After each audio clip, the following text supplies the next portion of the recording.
Ճապոնական ֆիլմերի փառատոնն առաջին անգամ եկավ հարավային մայրաքաղաք։ 19-րդ փառատոնի շրջանակում Երևանում, Կապանում եւ Դիլիջանում ցուցադրվեց ճապոնական ժամանակակից կինոնկարների ընտրանին։ Մարզկենտրոնի մեծ էկրանին Վարձով կատու ֆիլմներ։ Առաջին անգամ եմ ծանոթանում ճապոնական մշակույթի ֆիլմարվեստին եւ որոշեցի, որ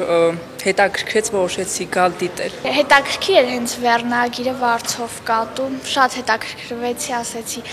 գամ նայեմ։ Կինոդիտումն իրականություն դարձավ Հայաստանում Ճապոնիայի դեսպանության եւ Սյունիքի մարզպետի աշխատակազմի համագործակցության շնորհիվ։ Փոխդեսպան Յոկո Անազավան առաջին անգամ էր Կապանում, տպավորված է քաղաքի հարմարավետությամբ։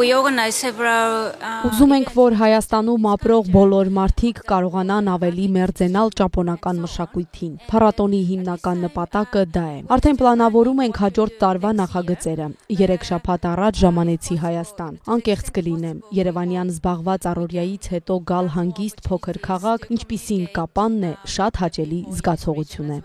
Սյունիքի մարզպետի տեղակալ Հայկ Հարությունյանի խոսքով իրենց աշխատակազմի դերը մեկ գաղափարի շուրջ բոլոր գործընկերներին միավորելն ու լավ արդյունք ստանալն էր։ Շատ հաճելի է նման մեծ պատմություն ունեցող ժողովրդի մշակույթը մեր մարզում հյուրընկալել, տեսնել, ծանոթանալ, ինչու՞ չէ նաև այդ մշակույթը տեսնելով որոշակի չափով օրինակ վերցնել այն դժվարությունները, որը հաղթահարել է Ճապոնիայի ժողովուրդը եւ կարողացել է ներկա աշխարհում իր տեղը գտնել,